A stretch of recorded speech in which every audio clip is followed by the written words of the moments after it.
Welcome to another one of my videos.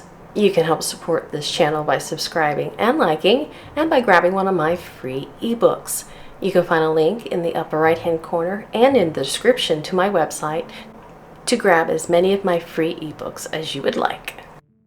In today's video, you'll be listening to Twist of the Screw. It's based on Turn of the Screw and is part of the Monster of Monsters universe. The ebook is an Amazon exclusive, and I'll put a link in the upper right hand corner and in the description to the book. And if you have Kindle Unlimited, it is free to read. The ebook is illustrated, so you could purchase it or grab it for free and follow along and look at the images as you listen to the ebook. There will be a link at the end of the ebook to the rest of the Monster of Monsters series. If you enjoy this, you can check it out. So now sit back, relax, and enjoy the read. Twist of the Screw. Monster of Monsters Illustrated Horror Story by Christy Lynn Higgins. Copyright 2020. Chapter 1. A spooky green path and a lion knocker. The dark foreboding woods ended just as the 11th hour also ended, and a traveler stepped onto a gravel path. She looked in both directions, determining which way to go, decided on one, and walked toward a grand country estate in the distance. The country estate was huge and spoke of a time long ago when lords and ladies ruled the land. A sense of trepidation set in as the traveler drew closer to her destination. For the most part, she was expected, but how would she be received? A green hue permeated the night and gave the surrounding woods an eerie glow. The sight also had a beauty to it, an energizing radiance of the life that surrounded her. It would soon contrast the lack of life she would encounter, and that thought sent a shiver up her spine. Several minutes later, the traveler neared the front of the country estate and walked up to its door. She raised her hand to knock and noticed a lion's head staring back at her. The traveler grabbed hold of the ring in the lion's mouth and started to rap. But then she paused. She gazed deep into its cold metal eyes, and the lion stared back at her. ZZFFF, ZZFFF. A low ringing in the ears. The traveler felt apprehensive. There was something about this knocker she needed to take heed to. A red glow began, a scarlet warmth, and this cautionary brilliance lit up the lion's gaze and spoke of tragedy and uncertainty within. The traveler closed her eyes, and when she opened her eyes, the lion knocker was back to its lifeless self. Chapter 2. A rapping in the night. A rapping came to the large front door, a deep booming of metal that resounded through the entirety of the large country estate.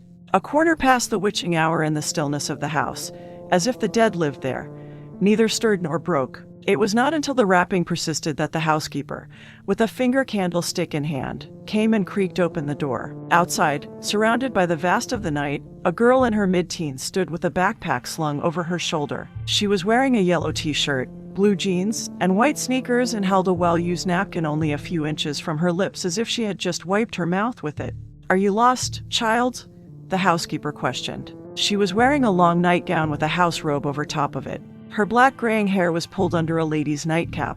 "I don't think so," the teenager replied as she glanced at the white paper napkin. "Let's see. No, this is the address." She folded up the napkin and placed it in her back pocket. "I'm supposed to be here. I've come here to help." "Help," the housekeeper repeated. "Help with what?" She tilted her head as if she was surprised the older woman didn't know, and then she answered, "I'm here for the job." "You," the housekeeper uttered. "Are you not a little young for a nanny?" "A nanny?" the teenager repeated as if it was a foreign word. "So, I will be watching a child. 2 to be precise," the housekeeper stated. "A boy and a girl." She looked over the teenager and said, "A Miss Julia Ann was supposed to have arrived earlier, but she never showed." The teenager glanced back, looking at the woods as she stated, "Something came up, and she couldn't make it." She turned back around and said, "I'm her replacement." "You will not do. You are much too young, but I guess I cannot send you back tonight. We can get this all straightened out in the morning," the housekeeper said, stood to the side, and beckoned. "Come in, and I will show you to your room." The teenager followed the housekeeper through the dark country estate and up the stairs, and then the housekeeper asked, "How did you get here?" "I did not see a car or taxi heading back down the road. I walked from the train station." "Walked?" the housekeeper uttered as she paused at the top of the stairs and turned to face the young nanny. "It is 20 miles by road. I walked through the woods. It is still 8 miles through a dark woods." "Why did you not call?" "Well," the young nanny started as she pulled a cell from her backpack. "I have the worst luck with phones." The young nanny looked through her backpack as she said, This one is dead, and I don't think I brought a charger. The housekeeper spoke as she continued to walk. And you wanted to be the nanny to 2 children. How can you be responsible for them when you cannot even be responsible for your device? I don't use them a lot, so I tend to forget to charge them. The housekeeper shook her head as she spoke. We lost power. It happens a lot in this old house. The power should be restored by the morning. You can charge your phone then if you brought a charger. In the meantime, do you have a torch? A torch? Will we be joining some villagers with pitchforks and storming a castle? The housekeeper had no idea what the silly thing was talking about. The housekeeper said, it is another name for a flashlight. Oh, I do not. I will get you a candlestick. The housekeeper left the young nanny in the hallway and returned about a minute later and said, here you go. The young nanny took the candelabrum with the 5 lit candles and said, this thing is heavy. This is not a candlestick. This is a weapon. Now we only need Colonel Mustard in the conservatory and we can have ourselves a good old murder mystery game. I am not sure who this Colonel Mustard is or why you are mentioning murder as a game, but even if he is a war hero, I do not think talking about killing is appropriate for children. Make sure not to mention it when you are around them. The young nanny blinked a couple of times and then said, oh, Kay, you are peculiar, the housekeeper told her. Yes, the young nanny mumbled. I am the peculiar one. Your room is this way, the housekeeper stated as she continued through the hallway. Follow me. Of course. The young nanny followed her as she glanced around at the old things all around them. It would take some doing to get used to a place like this. ZZFFF. ZZFFF. The low ringing in the ears came again. Chapter 3. The Country Estate.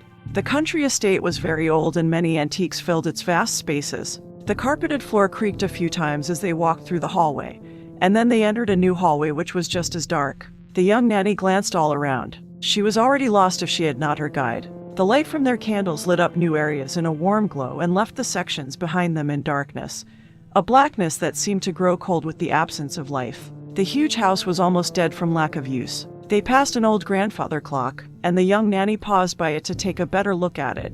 The housekeeper went on for a few steps and then stopped and waited on her. The grandfather clock was very old and very well made, but those things were not what drew her to the timepiece. It was as if something beckoned to her. She moved closer to the face of the clock, got on her tippy toes, and light from the flames lit up the dark wood. Something continued to beckon to her, but it would not show itself if any light was there. She held her candlestick away from the clock's face and peered inside the upper glass door. The young nanny saw nothing as her eyes readjusted to the complete darkness within the clock. Something continued to beckon to her, and she was tempted to open the clock and draw it out.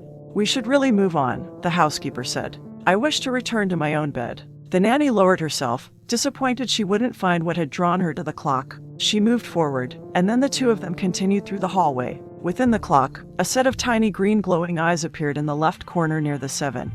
And then 2 more sets of tiny eyes appeared all in a row. Legs 2 more than the orbs of green moved the creature around its home. It had sensed the arrival of the new one that didn't belong to this shadow-cast world within the country estate.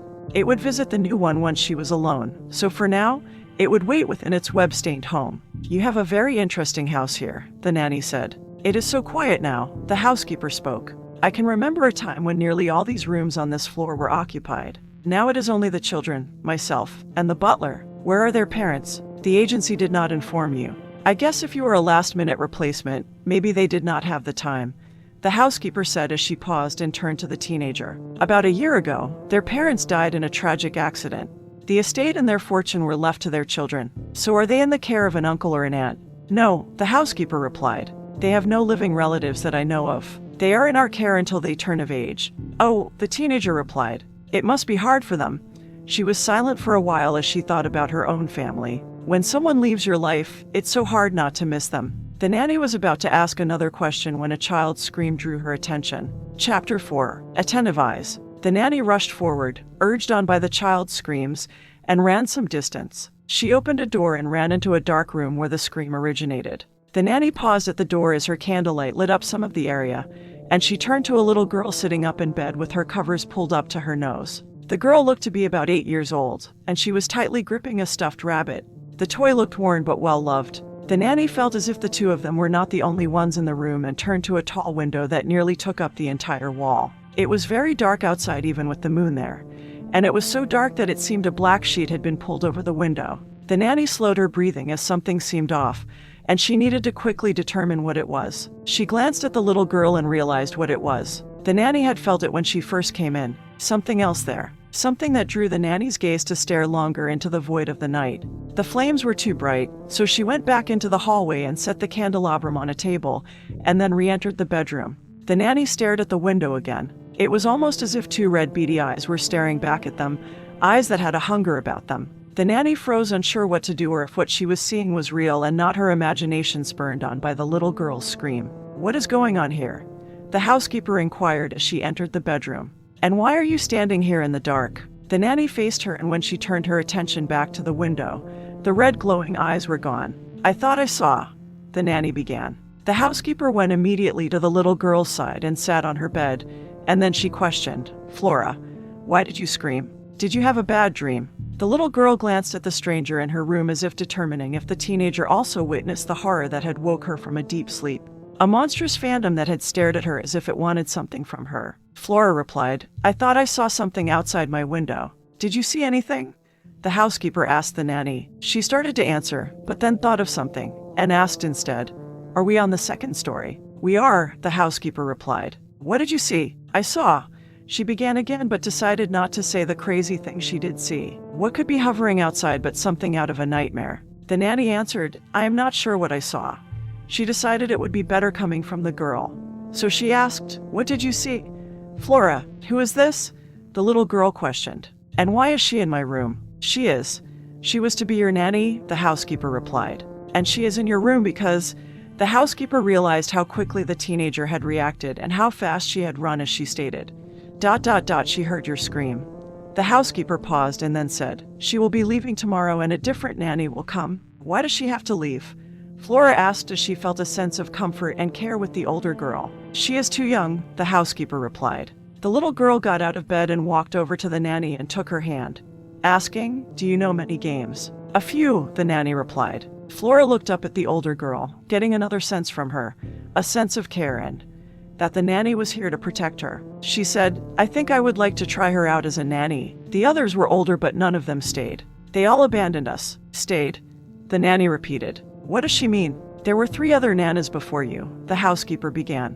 They, well, did not last long. The one before you barely lasted 2 days. Let this one stay until the next nanny arrives." Flora spoke. "I would like to see what game she knows." The housekeeper sighed and replied, "You know, I can never tell you." "No, she may stay until the replacement nanny arrives." "Now, off to bed you go? I will tuck you in." The little girl returned to her bed. The nanny glanced at the tall window and spoke, "I can tuck her in. If I am to stay until my replacement comes, I should at least do my job." "Of course," the housekeeper said as she nodded. "But before that, Flora, what did you see outside your window?" "I saw nothing," she replied.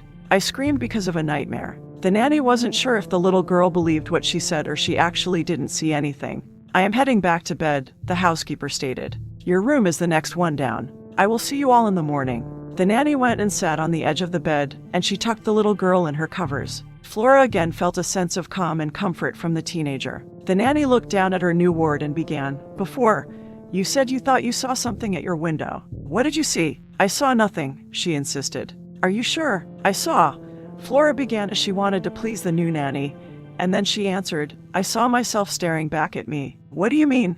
the nanny asked. "I saw," she replied as if she didn't know what to say. "I saw a monster and it was me." "A monster," the nanny repeated as she glanced at the window. "Are you still afraid?" "A little," Flora admitted, "but not as much since you are here." "Fear is something we all have," the nanny stated as she glanced over her shoulder. "Will you stay with me until I fall asleep?" "I will. Will you sing to me?" The nanny began as she made a face. She picked up the stuffed rabbit that had fallen to the floor, brushed it off as if covered with dirt, and examined it more closely. It was a beige antique rabbit with a few brown spots and brown circles around its eyes. It looked almost real. She gave the rabbit to the little girl as she stated, "I really like your rabbit." "Thank you. He is my favorite toy," Flora spoke and then asked again, "Will you sing to me?" "I'm not that good of a singer," the nanny admitted. "How about I'll hold your hand and you close your eyes?" She nodded, and the nanny held her hand, and before the hour was up, Flora fell asleep. Chapter 5. The Shadow and the Gleam of Steel. The nanny yawned as she stood and went out into the hallway. She grabbed her candlestick from the table, made her way to the next room, went in, and shut the door. The nanny went straightway to the bed and flopped upon the mattress after she set the candlestick on the nightstand. "Did you see those eyes?" she questioned in a soft voice. "They were so red and—" Her eyes drooped, and she stated, "I'm so tired. I better get some sleep." She closed her eyes, and moments later, the floor in the hallway just outside her room creaked. The noise didn't rustle the sleeping nanny, nor did a cockroach that scurried under her door wake her. The cockroach scurried to the wall and up it as it made its way toward her headboard. A shadow cast across the wall at the head of her bed. The shadow moved slowly and took on the form of a long curved blade like that of a scythe.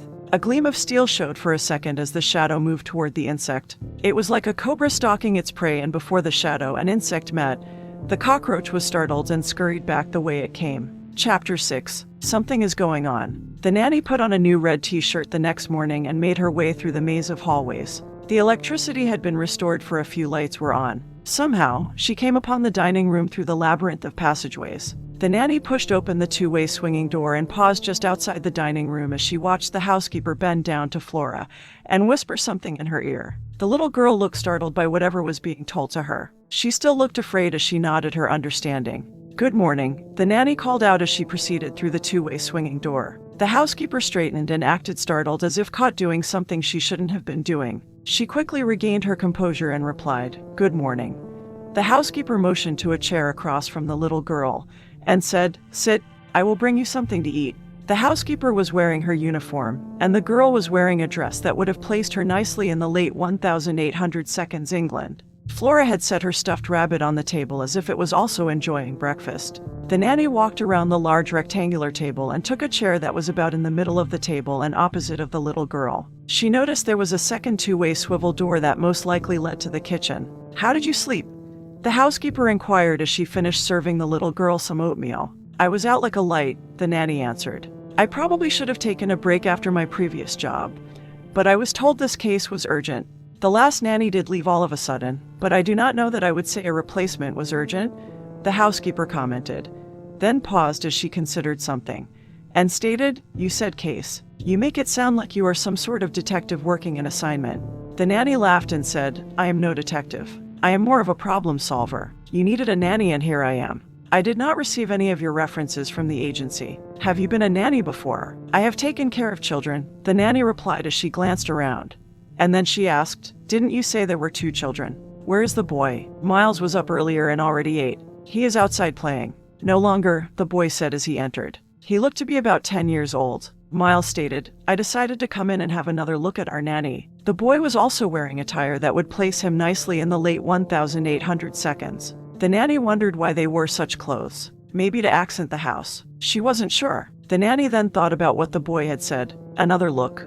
she inquired. "Have we met before?" Informal greeting. "No," Miles answered. "I was in your room and watched you sleep.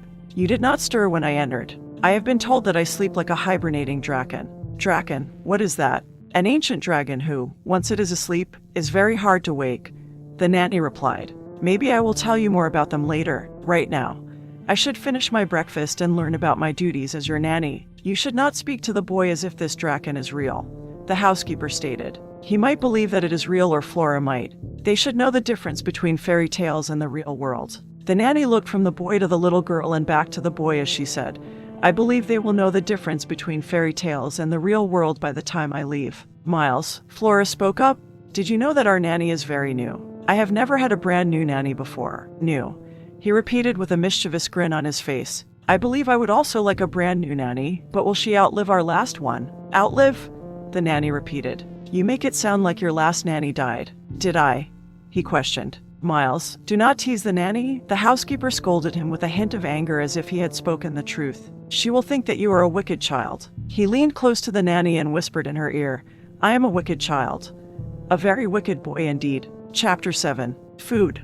Likes and dislikes. Some time later, the dining room. The nanny considered what the boy had whispered to her. Was he toying with her or only warning her? He didn't seem like a wicked boy. She looked at the housekeeper. Could he be implying that someone else in the household was wicked? The nanny glanced at the little girl and then back to him. She actually liked Miles and his sister. The nanny had quickly developed a fondness for both of them. They both reminded her of the children she grew up with at her second school. The older children she admired from a distance. The nanny sighed as she lingered in her past a little longer, and then she pulled her thoughts back to the present. She would protect the children no matter what might come to harm them. The little girl spoke after taking a bite of her oatmeal.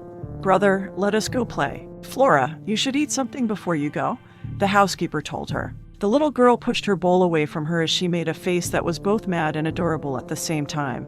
And then she said, "I do not want this. I do not like it. It tastes bizarre." "Fine," the housekeeper replied as she peered at the bowl of oatmeal that for some reason had a different taste to it. She insisted, "You will need to eat something later." Flora said, "I will." "Brother, let us play." He held out his hand and his sister took it, and then they ran out of the dining room. The nanny watched the children until she could no longer see them, and then she turned her attention to Flora's bowl of oatmeal. Why did it taste different to the little girl? Chapter 8. More about their parents. The dining room. The housekeeper noticed the nanny eyeing the little girl's bowl of oatmeal, so she started to clear the little girl's place setting. The nanny watched her as she ate her own oatmeal. She paused halfway through her breakfast and stared at the lumps of grain sweetened by brown sugar. The nanny again considered that Flora had thought the oatmeal had tasted bizarre. She considered that the housekeeper might be poisoning the little girl and maybe poisoning her. The oatmeal tasted fine, and the likelihood that the housekeeper would poison her the first morning was very unlikely. The nanny continued with her breakfast. How did their parents die? The housekeeper dropped the spoon to the floor, startled by the question. She bent and retrieved the utensil as she answered in a somber tone. It was so tragic. They were out of the country and died in a fiery car crash. Please, do not tell the children how they died. They do not know. The nanny nodded her understanding, which included her silent vow to do so. She thought about the housekeeper's answer and then inquired, was it an accident or do they believe that foul play was at work? Why would you ask such a question? You had mentioned that the parents were wealthy. I only wanted to know if someone would have killed them for their money. I cannot believe you are asking such a question. Do not say such things in front of the children. Is that understood? It is, and I will do as you say, but you didn't answer my question. The housekeeper got all flustered, and then she said, you should speak to the butler about that matter. You did say that there was one other staff. The nanny spoke and then took another bite of her oatmeal. She asked through a mouthful, where is he? She was still slightly flustered as she answered. The butler had business in town and should be back sometime today. The nanny took another bite of her oatmeal, thought of the grandfather clock she had examined last night, and asked, have you noticed any strange sounds or occurrences since the death of their parents? It is an old house. There are lots of strange sounds. Now as for occurrences, what are you getting at? The housekeeper questioned. Are you talking about specters? The nanny was about to answer her but was interrupted. Was someone just talking about me? An older man inquired as he entered. He wore a butler's uniform, and it also looked as if it should belong to an age long gone by. You are back earlier than expected. The housekeeper spoke as her voice had returned to a normal tone. The butler replied, the train came in early, and I was able to collect the crate and come back. Where should I put the crate? You can put it in the old stable, the housekeeper answered. You have horses? The nanny questioned. Where is the stable? Not for a long time, the housekeeper replied. We had to get rid of them. The stable is about a 30-minute walk from her near the old servants' quarters. The butler added, there was no need to keep them. The children liked the horses as much as the horses liked them. The housekeeper glared at him as if the butler had said something awful. She looked like she wanted to scold him but restrained herself since they were not alone. I have set the crate just inside the entry for now. I will put it in the stable tomorrow. The housekeeper glanced at the nanny as if she wanted to say something to the butler but decided against coming right out with it in mixed company, and then instead, she told him, the sooner you get it out of the way the better. We do not want anyone falling over it. Chapter 9. The crate. The dining room. The nanny quickly finished her oatmeal, stood, and said, I better go check on the children. You should also start their lessons soon, the housekeeper told her. Lessons. The young nanny repeated as if this word was also foreign to her. I will be teaching the children. Yes, teaching them is part of your duties. Did not the agency inform you? I was a very last-minute recruit, so they didn't tell me a lot about this assignment other than to go. The nanny replied. I'll do my best to teach them. She left the room and went straightway to the entry. The nanny walked around the wooden crate, which was the exact size of a coffin. She removed the folded napkin from her back pocket, opened it up, read it over, and questioned, what could be in this thing? The nanny grabbed hold of an end with one hand and tried to lift it and then asked, and how did he bring it in here by himself? It's like there are rocks in this thing. She walked around it some more, debating whether or not to find something to pry it open with. The nanny decided she couldn't do so. If caught, she would be fired right away. She bent down to the crate and placed an ear to it and listened. The nanny couldn't hear anything. Whatever was inside did not breathe. The nanny spent a couple more minutes with the crate, then decided she had been there too long, and went in search of the children. Chapter 10. The butler and the housekeeper. The kitchen. The butler helped clear the table, and then he went to the two-way swinging door that entered the dining room and pushed it open to make sure the nanny wasn't just outside. He went back to the kitchen and questioned the housekeeper. Is she really our new nanny? She looks very young. Maybe we should rethink this nanny business. Maybe it would be better if we taught the children and took over all their needs. The housekeeper answered, there are some needs that we cannot fulfill. For now, we need the nanas. It does make our jobs a little harder, but I will agree with you for now. He said. The housekeeper spoke. We should keep an eye on this new nanny. Why is that? There is something very odd about her and her arrival, the housekeeper answered. She claimed to have walked here from the train station through the woods without a torch. At the time, the clouds covered the moon and it was pitch black. If she doesn't have a torch, how did she see to get here through the dark woods? Someone had to drop her here. But why lie about how she arrived? That is most odd. It is not the only thing. She did not know that there were 2 children and you heard it yourself. She had no clue she is to school them. Maybe she spoke true about being selected to come here last minute. Though, she called herself a recruit. Recruit is more of a military term, the butler stated. He thought about it some more and said, you were correct before. We should keep a very watchful eye on the new nanny. Maybe there is another reason why she is here. She also has been asking a lot of questions. A lot of bizarre questions. I get this feeling from her. He asked, what sort of feeling? The nanny sees the world differently than we do. It is almost as if she sees herself as a detective in a dime novel. Her questions make me believe that she thinks there is a mystery to solve here. She is young. Maybe she is only playing at detective. I see no harm in that, but what if it is something else? The housekeeper asked. What if she does believe?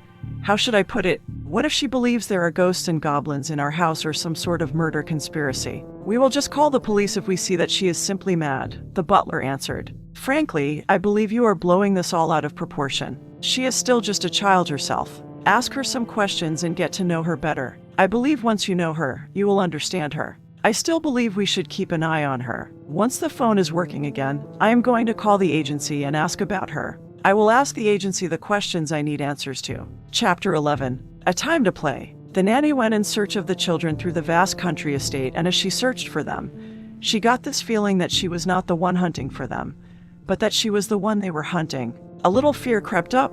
They are only playing, she whispered. A game of sorts. It wouldn't hurt to play, but we should remember that they are children. The nanny realized she was still holding the napkin, folded it up, and tucked it in her back pocket. She needed to keep it safe. The nanny continued on as if she didn't notice she was being hunted. She wandered through several hallways, up and down the stairs, and even ventured beyond what she had seen last night until she found she was completely lost again. The nanny thought about calling out to the children for help, but they were still playing their game. She came to an area of the estate where the eastern sunlight shined in. The nanny entered a room that had several chairs made of wood and covered in red velvet. She believed they called it a sitting room. In the room was a fireplace with a mirror above its mantel. The electric lamps were on, but one side of the room seemed to swallow the light. It was almost as if the darkness was alive and feeding on the glow of life. The nanny sensed the children were near, but not where they were. She played the unsuspecting prey very well as Miles leapt out at her from a dark corner of the room that should not have been large enough for anything like a boy to hide in. The nanny jumped at his sudden appearance. Did I give you a fright? He asked. Nearly, she admitted. The nanny truly didn't know he was hiding there. It was definitely a good scare. I will endeavor to do better next time, the boy stated. Do you like to be scared? I don't know. My heart is racing, and I do perceive my surroundings more clearly, but I think I don't like to be scared. I like to scare people, he admitted, but I would not like others to scare me. Where is your sister? I am right here, Flora spoke. You both are very good at hide and seek, the nanny commented. I didn't hear you behind me. I am best at hide and seek, Miles stated. My sister is better at other things. Like what? The nanny asked. Miles grinned and answered, You will see. You will soon see. The nanny peered at him for a few moments, and then she glanced around the room and asked, Do you notice how dark this one side of the room is? It is because I have conjured a ghost to come and suck the life out of you, Miles answered as he wiggled his fingers at her and made haunting sounds. It is a raven ghost. Make it a butterfly, Flora pleaded. It is a butterfly ghost, Miles corrected as he spoke as if he was the specter. Not as scary as a raven ghost, but still as life-stealing. No, it is something else, the nanny said, trying not to laugh as the boy went on with his ghostly sounds. And then she walked to the one lamp that seemed to be engulfed by darkness and turned the knob that was on its side. The light brightened, and the nanny laughed and said, It's a dimmer switch. Flora spoke up. I like the ghost answer my brother made up. It was more imaginative, the nanny agreed. "What should we do now?" "Let us go outside," Flora replied as she grabbed her hand and held it as the child led the nanny back to the front door where the crate was. Some time later, the children seemed afraid of the crate and walked on the other side of the entry. The nanny thought about asking them about the crate, but she wanted to know more about what she saw last night, so she decided to direct their conversation in that direction. "Miles, did you hear or see anything unusual last night?" "Unusual? How do you mean?" he asked. The nanny questioned, "Did you hear your sister scream?" He turned to his sister and asked, "Did you scream last night?" She nodded. "I thought I had only dreamed of you screaming," Miles stated. "The dream was very horrid." The nanny urged him, "Tell me about your dream." "I remember thinking to myself, does not my sister look very frightened in her bed looking up at me?" Miles spoke with a smirk. "But I am getting ahead of myself. My dream started in the night sky nearly high enough for me to touch the stars. They were all so shiny and bright. I moved closer to them and imagined seeing the moon so big and huge. I even imagined it bigger than the other planets. I wanted to go higher, but something drew me back to the earth. My sister needed me. I was the only one who could help her, so I went to her window. Maybe I should not have appeared to her at the window, but she needed to see." "See what?" the nanny questioned when the boy didn't finish. He turned to the nanny as they paused at the front door and answered, "What we can become?" Miles went outside while the other two remained inside, and then he turned and faced them. A gentle breeze moved in, blowing his neck-length blonde hair that matched his sister's longer strands. And then he gazed at the nanny with his piercing blue eyes that his sister also owned but were more curious than probing. He studied the new nanny as if searching for weaknesses in her character, or maybe weaknesses in her physique, as if she was some sort of quarry he would hunt. And then he continued, "I stood just outside my sister's window. I got a sense that I was far away from her, not only in distance. I was looking down from a great height as she dreamed her own horrid dreams. A red mist seemed to rise up on both sides of her bed as if something was coming to devour her. Something that was coming from within her. The night was to my back along with the moon. It was almost as if I was existing in a fantasy world of bizarre landscapes. The moon felt so big and wonderful. I was so excited to be there, but something made me want to flee. As I looked in on my sister, a reflection stared back at me. A reflection that startled me. The nanny wasn't sure how to take his dream or nightmare, but he couldn't stop his recount just yet. So she asked, "What sort of reflection?" Eyes the color of blood were staring back at me. I was afraid at first. I had never seen this dreadful sight looking back at me before. I was about to scream in horror, but my sister screamed first. The nanny remembered how starved the red eyes looked, so she asked, "Were you hungry in your dream?" "Famished," he replied.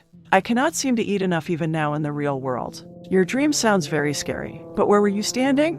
She didn't wait for him to answer and spoke. "You said the night was at your back? What was beneath your feet?" "I was still floating as I was at the start of my dream," Miles replied, and then stared at her for a long time before saying, "You are not like the others, the nanas that have come before you." "In what way?" "You take what most might see as their imagination or a waking nightmare and consider it real," he replied. "Do I?"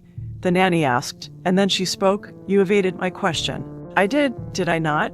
Miles answered. He paused as if the clever cogs of his mind were turning very rapidly, devising some new scheme, and then he asked, "Do you remember how I had said that a red mist seemed to rise up on both sides of my sister's bed as if something was coming to devour her?" "I do." "You appeared beside her not that much later," he said, as if accusing her of some evil plan. "You, the new nanny.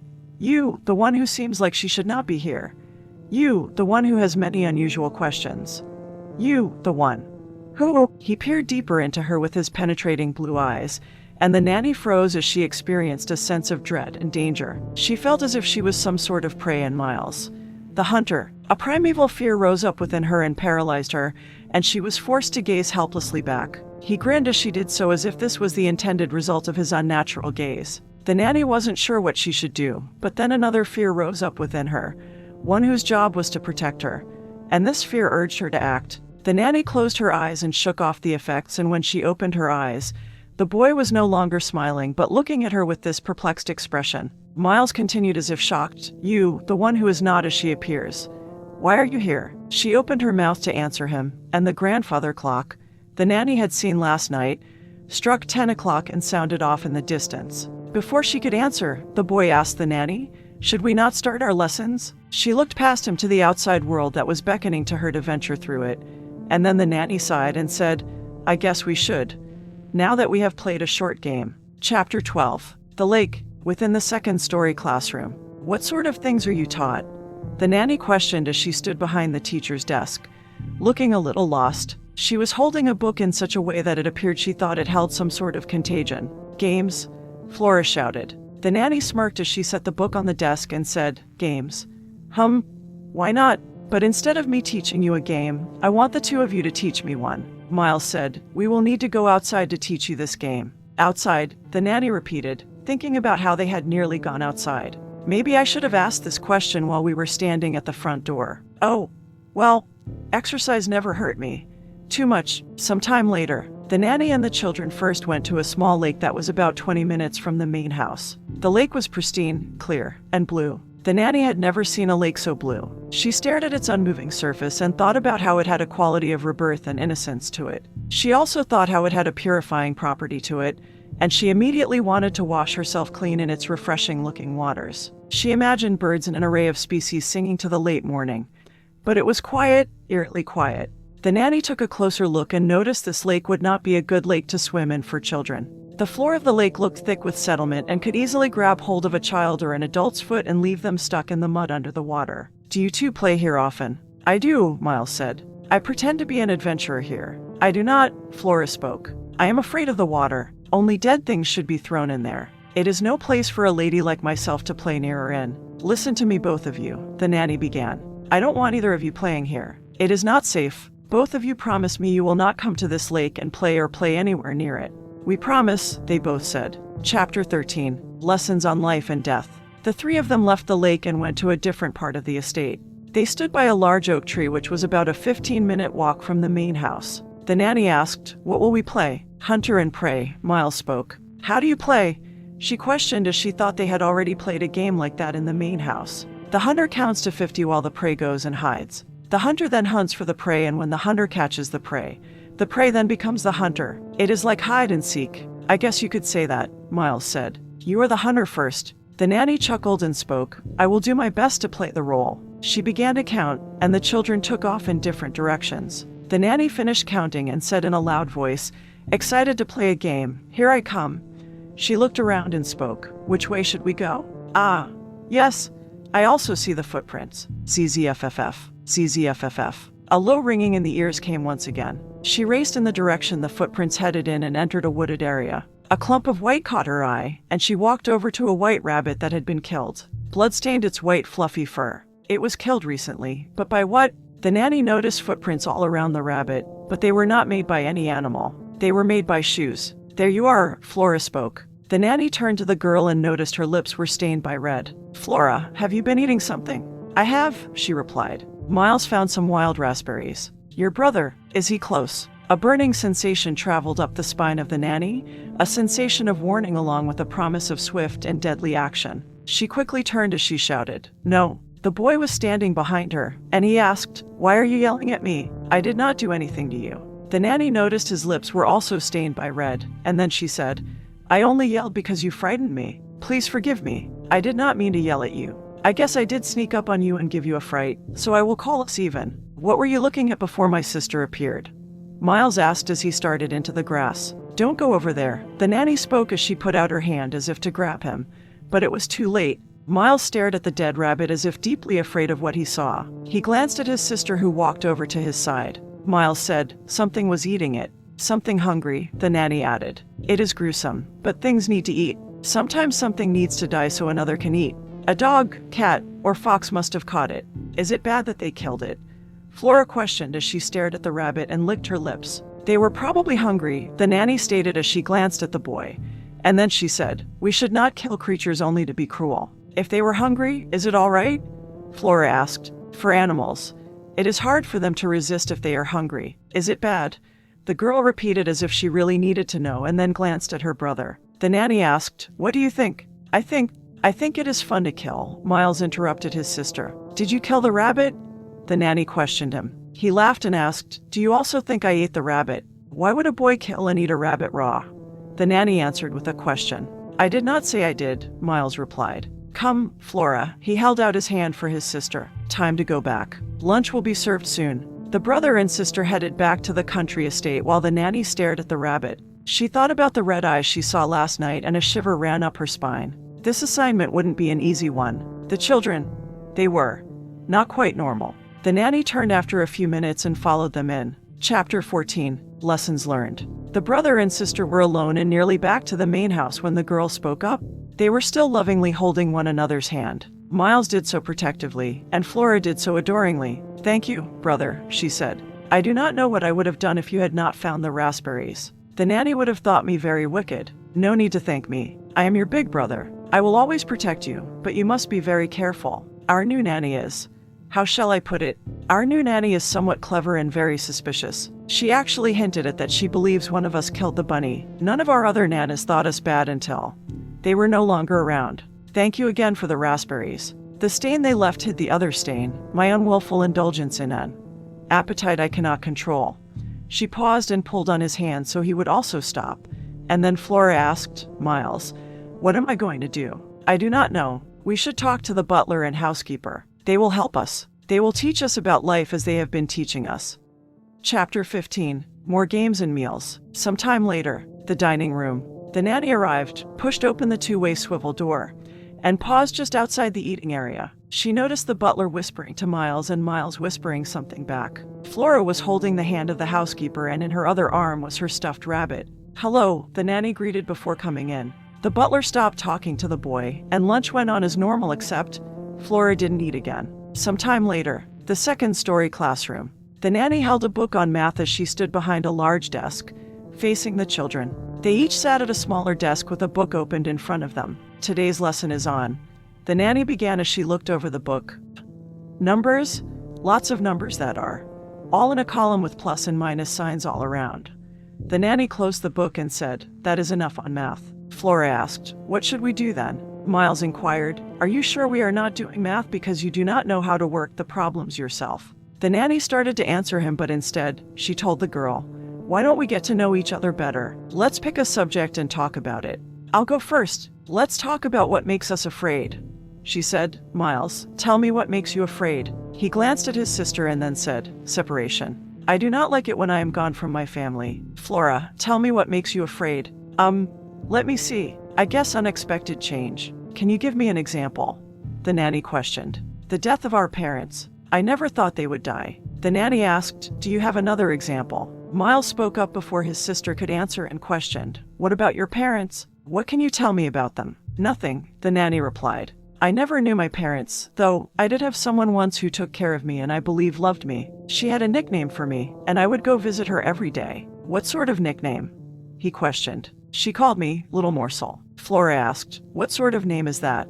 "It sounds like she wanted to eat you." "More like devour," the nanny stated with a fondness for the memory. "Flora, you talked about change. Do you feel like you are going through some sort of change right now? I know your parents have been gone a while, but you never told us what you are afraid of," Miles interrupted. "There is something that I am deathly afraid of." "What?" Flora asked, eager to hear. "I will give you a hint," the nanny began. "It crawls around and has more legs than me, but not more legs than us. Can either of you guess what it is?" "I am bored," Miles spoke up.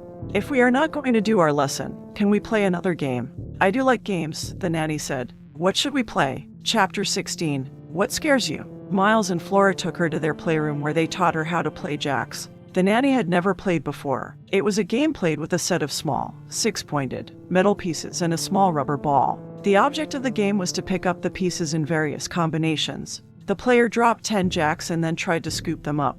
After bouncing the ball, they first tried 1 jack at a time, then 2 at a time, and so on. The idea was to scoop the jacks up and catch the ball before it hit the ground a second time after it first bounced. The nanny wasn't that good at it, but she did enjoy herself. After the game, they returned to the classroom. The nanny glanced at the math book and then picked up a different book on science. There was a handkerchief on the book, so she set it on the desk. It must have belonged to a previous nanny. She noticed Miles had not come in with her and Flora. She was about to go look for him when he came in holding a shoebox. Miles took a seat at his desk and placed the box on his desk as if it was some sort of treasure. The nanny knew he wanted her to be curious about it, so she played into his new game and asked, "What do you have in the box?" "Let us make it a guessing game," Miles suggested. He turned to his sister and said, "We can all play." Flora spoke. "I will go first. Is it something I should be afraid of?" "Not you," Miles replied. "Oh," the nanny uttered and questioned, "Is it something I should be afraid of?" "I do not know. You never told us what you are afraid of," he answered as he stood from his desk. Miles left the shoebox on his desk and walked away from it, and then he questioned, "Do you dare open it?" The nanny moved from her desk, walked past him, took the shoebox, opened it, and found it empty. "There is nothing here. Did it get out, or is it invisible things I should be afraid of?" Miles returned to his desk without answering her. The nanny went back to her desk and sat. The handkerchief moved across her desk. The nanny smirked before grabbing the handkerchief, and she found a large spider underneath. The nanny fixated on the spider as if afraid. Miles saw her reaction, and as if he regretted his practical joke, he picked up a book from his own desk and rushed over. He brought the book down to smash the spider. She quickly cupped her hands and protected the spider as the spider-ending book came down. The boy hid her hands, not noticing she had placed them there. Miles appeared troubled by what he had done. "I hit our nanny," he declared as he took a step back. Miles looked more troubled as he thought more about it. "I hit her." The nanny looked at her reddening hands. They stung, but she, for the most part, was unhurt. She tried to tell him she was fine. Flora let out a scream as if the spider had been on her desk. She wrapped her arms around the rabbit she always carried and screamed again. Flora started to cry as she yelled at her brother, "Miles hurt the nanny. Miles hurt the nanny." He looked very afraid as his sister accused him. Miles turned and fled the classroom. The nanny stood with her hands still cupped around the spider. She wanted to tell him that she was fine, but he was already too far away. Flora cried some more, and then she ran out of the classroom. "I guess maybe I'm not that good of a teacher. I've made half my students cry and all of them have fled." The nanny turned her attention to the desk and lifted her bruised hands. "Oh, good. I was able to save you." The spider was unharmed and crawled across the desk. The nanny sat in her chair as she smiled at the spider. "I guess he didn't get my hint from before. I actually love your kind and those like you." Her thoughts drifted, and she visited her past in her mind as she thought about the one who had taken care of her, the one who was a symbol of home. The nanny whispered to one who was not there, whispered as her heart ached, "I wish I could find you. Where did you go? Where in all this world did you go?" The nanny allowed the spider, who was half the size of her hand, to crawl into her palm as she questioned, "Are you the one I spotted in the grandfather clock?" "You are. It is good to meet you." She wandered the hallways until she found her bedroom, and then the nanny placed the spider on her headboard. "Guard my room well." The nanny headed out as she whispered, "We need to find the boy first. I'm not sure which of the children is in more need of us, but in this instance, I think we need to find Miles first. I believe the butler and the housekeeper know what is going on in this house, and maybe they are willing participants. In either case, the children need our help." Chapter 17. A Promise of Help. The nanny made her way outside and found Miles back up in the oak tree they had been in earlier. The nanny sat on a branch next to him. "I am sorry," Miles told her as he noticed her bruised hands. "I intended to kill the spider. I know. I'm not angry with you. Why did you protect it? I thought you were afraid of spiders. If it had been the thing I am afraid of, I would have screamed and let you kill it. But I like spiders. They are my friends," the nanny admitted. They sat there in silence for a few moments, and then she said, "Miles, I'm going to be honest with you. I'm not really a nanny. I do not think that is a secret to anyone." She chuckled to herself and then spoke. "I have come here to help you and your sister. I just need to know what is going on here." Miles said nothing. So the nanny spoke. "I will make it easy. Either nod or shake your head. Is something going on in this house that has made you afraid?" He nodded. "Can you tell me what it is?" He looked at her for a while and then shook his head. "Does the housemaid and the butler know what you are afraid of?" He nodded. "Can they help you?" He shook his head. "Does the housekeeper and the butler want you to keep this thing or things a secret from me?" He nodded. "Is there anything you can tell me? My sister is going through some changes." Flora did mention that she didn't like change. The nanny spoke and then requested, "Maybe you should tell me what it is since they can't help you. I will try to help you, and if I can't help you, I will find someone who can." "Miles, what is going on here?" He turned to her and started to say something, but then, "Miles," the butler called out. They both turned and saw that the butler was standing some distance from them in a field looking up in the tree. The butler seemed upset as he said, "Miles, it is time to come in. Dinner is almost ready." The boy turned to her and looked as if he did want to tell her what was going on in the house, but his will had been overshadowed by the butler's presence. She grabbed his hand as he tried to get up, and she told him, "You can trust me. Tell me what is going on here. I can help." "No one can help me," he said and slowly pulled his hand from hers. "No one can help us." Chapter 18. News for the nanny. Some time later, the dining room. Everyone gathered, and Miles, Flora, and the nanny had their evening meal. The meal went on in silence until the housekeeper started to clear the dishes. "We will no longer need your services," the housekeeper informed the nanny. "I received a letter today notifying us a replacement is coming tomorrow." "Oh," the nanny replied. "Have you found my work unsatisfactory?" "You are too young to be their nanny," she replied. The butler added, "We need an older nanny who will teach the children and not just play games with them." She said nothing about his accusation. It was true, but that meant she would only have tonight to figure out what secret this household was hiding. The housekeeper said, "Children, time for you to go to bed." "It is early," Miles said. "Why do we need to go to bed now?" The housekeeper glared at him, and he said no more. Children," the housekeeper spoke. "I will tuck each of you in bed." "I'll do it," the nanny chimed up as she stood. "I am still their nanny until the new one arrives. Unless there is some reason why I can't tuck them in." The butler and housekeeper glanced at one another, and then the housekeeper nodded. The nanny took the children upstairs and had Miles show her where his room was. "Flora, go on ahead to your room and change into your pajamas. I'll be there shortly," the nanny instructed. The little girl skipped ahead with her stuffed rabbit in tow. "Miles, put on your pajamas, and I will be back shortly," the nanny instructed him, and then she went back downstairs. The nanny was at the bottom of the staircase when ZZFFF.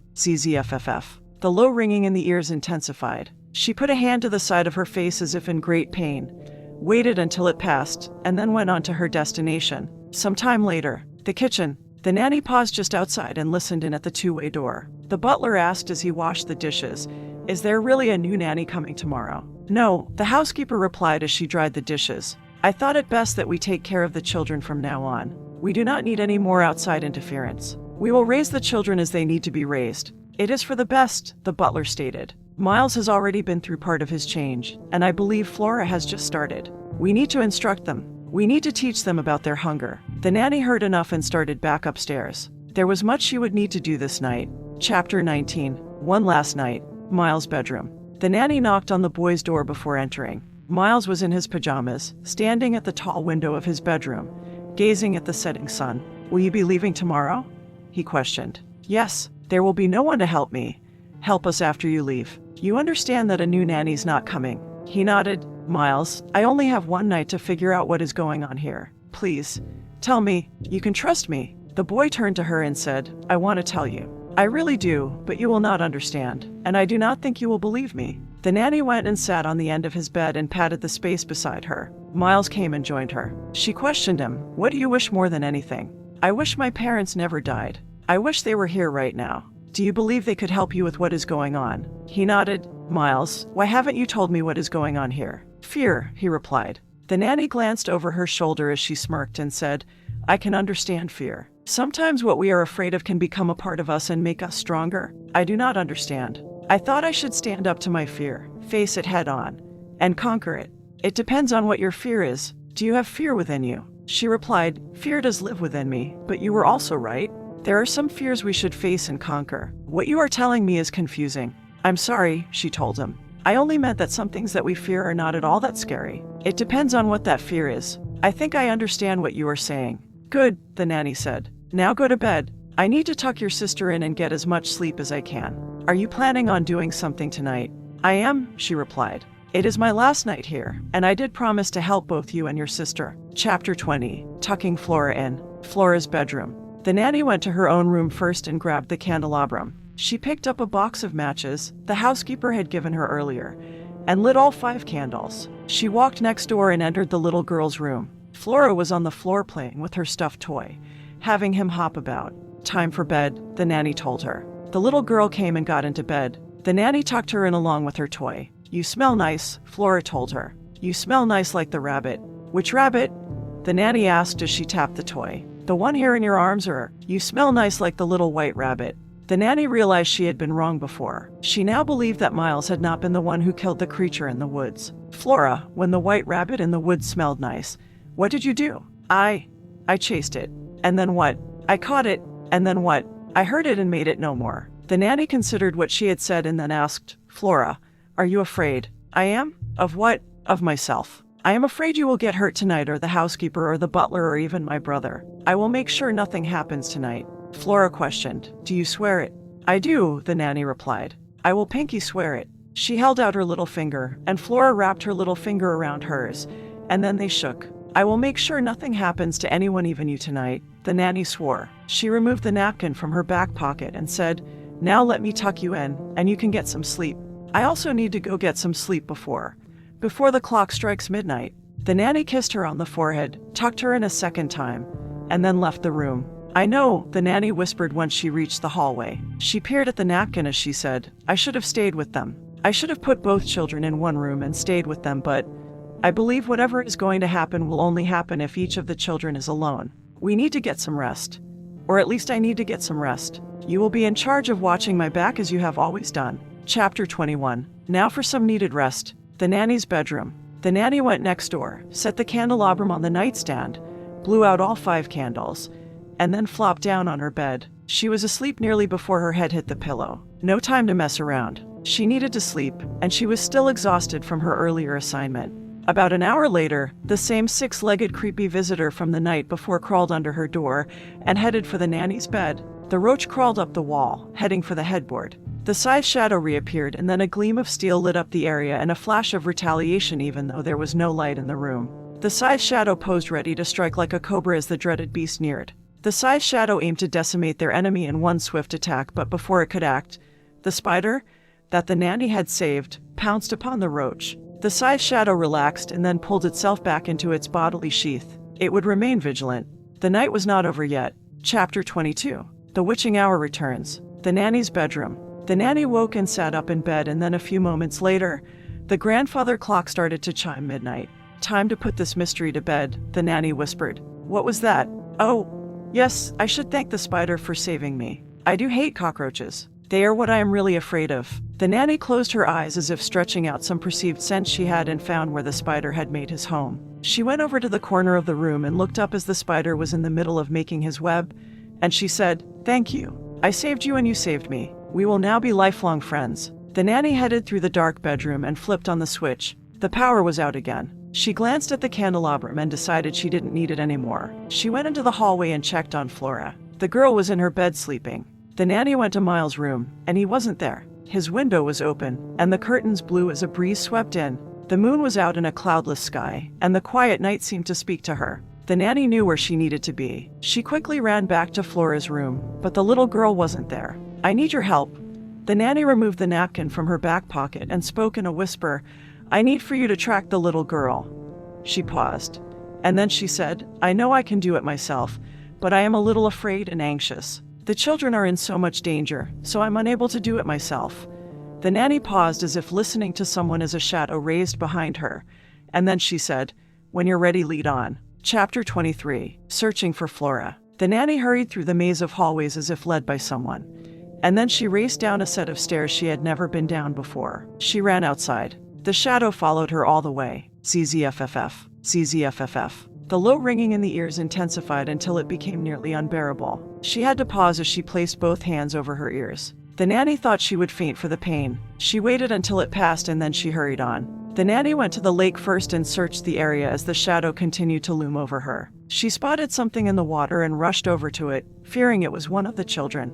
The nanny quickly walked across a fallen tree out across the lake. She scratched her arm on a branch as she fearfully reached for the tangled floating object. A struggle ensued as she fought to grab the object. Up and down it bobbed as if something was forcing it back under and delaying her at the lake. She finally removed it from the dark surface and stared at what she held for a few moments, and then after spending some more time around the lake shore, the nanny hurried to the large oak tree. She came upon Flora close to the tree, and the shadow retracted so that it was very hard to see. The little girl was gazing up in the oak tree just as the moon peeked through its leaves. The nanny was holding the soaking wet toy rabbit she had found, and it had been torn all apart. Water dripped from it as if it was blood and not a clear liquid. "Flora, are you all right?" The little girl kept her back to her as she answered, "No, I am very mad. What did you do to my favorite toy?" The nanny glanced at the rabbit she was holding. All its white stuffing guts were hanging all out. She ignored the little girl's question and asked, "Why are you out here?" The little girl glanced at her toy and then turned her attention back to the tree. Her toy was no more. She had to worry about herself. Flora replied, "I was thinking of running away, and this is as far as I got." "Why do you want to run away?" the nanny questioned, and when she didn't answer, the nanny asked, "Are you afraid of someone here? Are you afraid someone here will hurt? What is going on here?" The housekeeper questioned as she and the butler walked into the moonlight from the dead of night. The butler was carrying a shotgun and the housekeeper a lantern. The nanny had hoped to question the girl without the staff present. The butler spoke up when no one answered. She asked, "What is going on here? Why are the two of you outside at this time of night?" Still, no one answered, so the housekeeper spoke. "I just received a late-night call from the agency in charge of hiring nanas for us. They never sent you. They would never send someone as young as you. Just who are you? What sort of nonsense have you been filling the children's heads with? The nanny ignored her and spoke to the little girl. Flora, I can only help you if you talk to me. She turned and said to the nanny, I am scared of you. You are very strange in asking us all kinds of questions about what we are afraid of. I have even seen you talking to yourself. You even hurt my toy. Will you hurt me next? The housekeeper turned to the butler and said, I think we should call the police. Let us take Flora in and then have Miles join us until the police arrive. She held out her hand for the little girl and said, Flora, come over here. The little girl started to move, but the nanny went and blocked her way, standing in between the staff and Flora. Stand aside, the housekeeper commanded. Let Flora pass you. I can't do that. Why not? The nanny replied, She's not safe. Are you saying from us?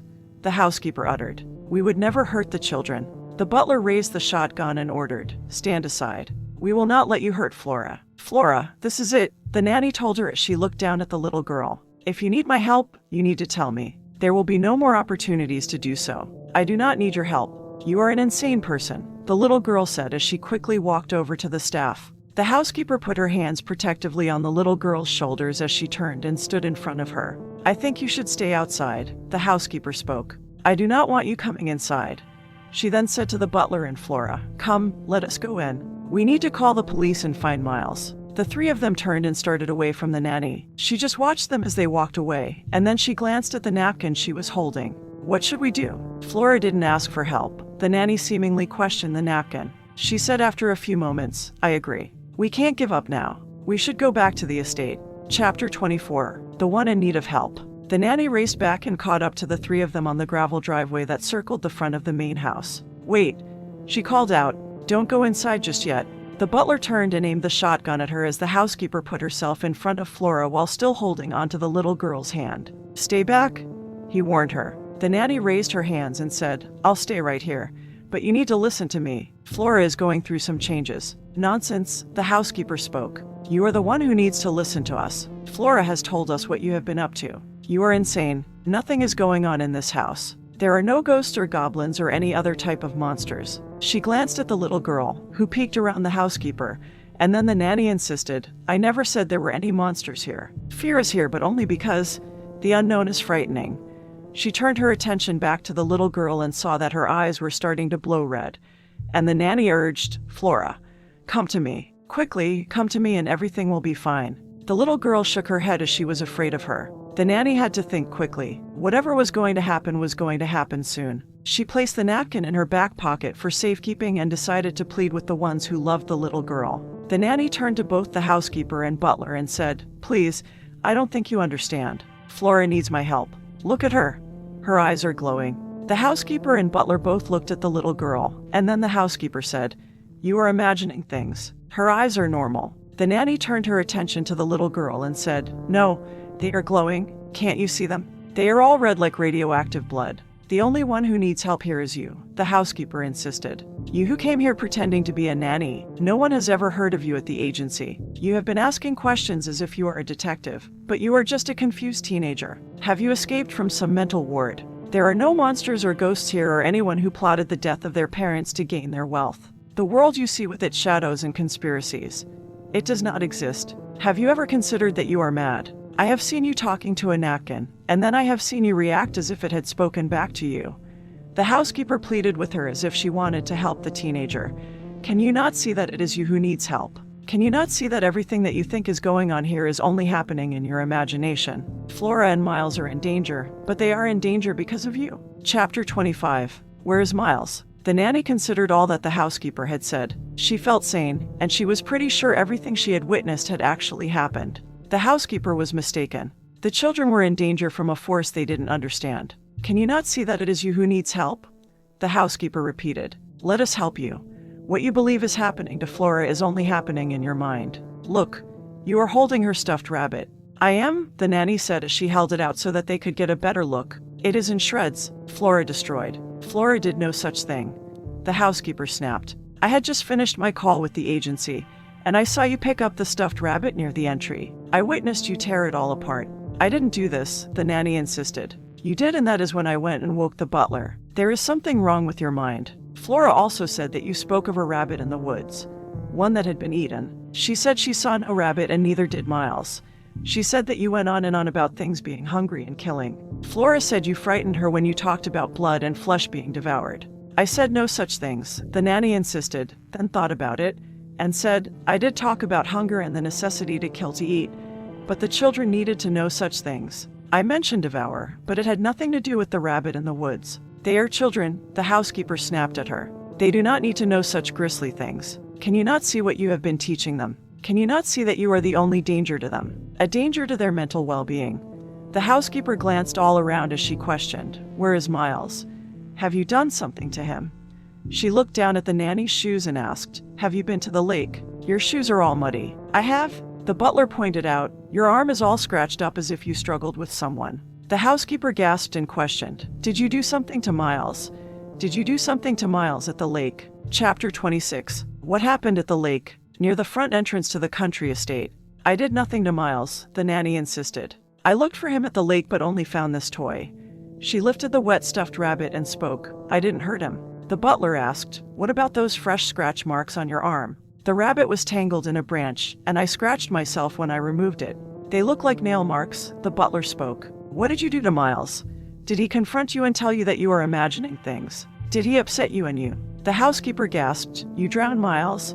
You drowned him in the lake. I did no such thing, the nanny snapped, and then she glanced at the little girl and said, We have gotten sidetracked. She noticed Flora's eyes were glowing a deeper red. Maybe we shouldn't talk about Miles as if he's not here anymore. Did she kill my brother? Flora questioned as she tugged on the housekeeper's arm to get her attention. The little girl became very upset as she screamed, Did she murder Miles? Flora, you need to calm down, the nanny spoke, trying to quiet her own heated tone. You shouldn't get upset. You need to focus and remain. The butler moved forward and aimed the shotgun right at the nanny's head as he shouted, Shut your trap. No more words. No more lies from you. Confess. What did you do to Miles? Confess now or I will blow your head off. Chapter 27. Threats and heated words. I tell you. The nanny began as a deep-seated burn ran up the middle of her back as if a hot knife was cutting her open. She knew she needed to de-escalate the situation or someone was going to get hurt. I did nothing to Miles. As far as I know, he is fine. She slowly raised one of her arms and said, Look again at my scratches. They're not in the pattern of fingers. He glanced at the scratches and realized they didn't look anything like fingernail scratches. The butler moved back from her and said, Maybe we have overreacted. Maybe we should all take a step back and look at all of this with calmer minds. I agree, the nanny spoke as she also took a step back and started to lower her arms. Keep your hands up for now, he ordered her. Okie dokie, the nanny replied as she quickly raised her arms back up. They had started to come a little down, but Flora became more agitated as she screamed, You murdered my brother. Her eyes flamed up. The housekeeper released her hand and shrunk back from the little girl. She raised her hand as if to shield herself from Flora's intense gaze. The little girl lifted her head and screamed. The scream was childlike at first, but then it took on a deep, sinister tone. Her glowing eyes grew bigger and became bug-like as spiny ridges broke out along the edges of her forearms. Her legs grew until she was taller than the nanny. The little girl swiped at the housekeeper, and the housekeeper threw up both of her arms, defending herself. Flora's forearms cut across her flesh and caused the housekeeper to shriek and bleed. The butler turned, hearing the housekeeper shrieking, and the nanny took the opportunity to race forward. Flora struck again with her sharp forearms just as the nanny got between the housekeeper and her. The little girl hit the nanny near her face, and she expected to hear the nanny scream, but all she heard was the sound of stone hitting metal. Flora looked at her own forearm where her spiny ridge should have cut the nanny's face, but instead of blood and slashed flesh, she saw a gleaming blade in the shape of a scythe. The little girl was a horror to behold, but she gasped at what she saw. The gleaming blade wasn't in the hand of the nanny but on some sort of metal protrusion coming out of the center of her back. The nanny looked almost insect-like with a metal tail coming out of a dark space on her spine. Flora, now afraid, swiped at the nanny several times with her spiny ridges, and the scythe blocked each attack but never countered, only defended. You killed Miles. Flora screamed again. I did not, the nanny insisted. Flora decreased her accusation to a doubting inquiry as she yelled, You hurt Miles. I did not, the nanny told her. I am here to help, the nanny told her. I am here to help both you and Miles. Flora started to cry and wrapped her arms around the shorter nanny, and then her body shrunk back to that of a child. The nanny knelt and wrapped her own arms around the little girl as the scythe retracted itself, and the nanny's back returned to normal. The little girl cried for some time, and then Flora asked, "Where's my brother?" "I am right here," Miles answered as he came floating down to the ground from the night sky. His eyes were as red and glowing as his sister's. He had also gone through a transformation similar to his sister's. He was crying. The nanny waved him over so that he would join them, and once he ran over, she hugged both of them and held onto them tightly. Chapter 28. The mystery revealed. Driveway in front of the main house. The housekeeper approached the teenager and said, "You act as if all of this is normal. Why are you not afraid, and what was that large knife we saw? It has completely disappeared, but it looked like it was attached to you somehow." The butler lowered his shotgun and then popped it open and removed both shells as he said, "You do act as if all of this is normal, but maybe you do so because all of this is normal for you." "You could say that," the nanny replied. "I did say I was sent here to help." The housekeeper questioned, "What exactly do you know?" "The ones who sent me were sure that members of one of the monstrum races lived here. They just didn't know which race." The nanny pulled away from the children and looked them over, and then she said, "I see now that they are Mantodians. The race is very similar to the praying mantis. Mantodians love the bygone era of late 1800s England, and their style of clothing and housing usually reflect their fondness for anything Victorian." She looked at Flora and Miles like a protective big sister would and spoke. "They have the ability to hover and see in the dark, and when they are children, they look no different than humans. When they come of age, they crave fresh meat, and if they are not taught to control their new appetite, they can hurt others. That's why it is important that they understand the changes they are going through and what they need to do to master them." The nanny paused and then said, "The two of you must have known they were different." "We both did," the butler replied. "Their mother and father confided in us one day and told us about their race. All was well until their unfortunate accident. We were not sure what was going on, but we guessed that the children were going through some sort of change. All the previous nanas were frightened away. It is okay now," the nanny told them. "A Mantodian's nanny will be sent to teach the children about their heritage and what they can expect as they go through their changes. The new nanny will also instruct them on what to expect with their changing appetites. I believe the children will be put on a diet that consists of raw meat now that they have come of age." "Yua." Flora spoke as she wiped her eyes, and then she looked up at the teenager and asked, "Will you not be staying as our nanny?" "No, my assignment is over, but that doesn't mean I can't come and visit." The nanny hugged on the children a little longer, and then the three of them separated. "I have a few questions for you," the housekeeper stated. "I will answer all of your questions if you will answer one of mine," the nanny spoke. "What is in the crate by the front door?" "The crate?" the butler questioned. "Why do you want to know about it?" "Well, it does look like a coffin. Old saddles and tack," the butler replied as he laughed. "We have leased out the stable and brought in some of the things we had put in storage." The nanny sighed in relief as she said, "Good, I thought at first you might have had a succubus in there. I'm relieved to know it's nothing dangerous. Now, for our questions," the housekeeper began. "You have something in your back pocket. You mean this?" the nanny questioned as she removed the folded paper napkin. "Yes," the housekeeper answered. "Why do you keep looking at that napkin and talking to it?" "Talking to it?" the nanny repeated, thought about it, laughed, and then answered, "I wasn't talking to the napkin. It has this address and some words of encouragement written on it." She offered it to her and said, "See?" The housekeeper took the napkin and noticed the address, and then she read the note, "You can't come back until the assignment is done. Finish it or never return." She looked at the nanny and inquired, "You call these encouraging words?" "Well, yes, they encouraged me to finish. I do want to go home, or at least the place where I live. I am still looking for the one who is my home." The butler said, "Everyone, we should go in. No need standing out here in the dark. I will make everyone some chamomile tea," the housekeeper spoke. "We all need a soothing hot drink right now." Miles and Flora raced in, followed by the butler. The nanny came up and walked beside the housekeeper as they went in. "I do have 2 more questions for you, but I did not want to ask them in front of the children." "Go on," the nanny said as she rubbed her ear. And then she muttered, "I better have someone take a look at my ears when we get back. I keep hearing a ringing." The housekeeper wasn't sure who she was talking to and decided just to go on with her questions and said, "When Flora came at me, I could have sworn I saw a long knife, or maybe a scythe would be a better description. I could have sworn that I saw a scythe rise up from the center of your back and come to my defense." "That one is hard to explain," the nanny stated. "Do you mind if we skip that question?" "I guess it will be all right," the housekeeper replied. "I will let that question go for now." They entered the estate and the housekeeper stated, "I will get to my final question. You never did tell us your name." "I didn't. I guess you're right. I was very tired when I arrived."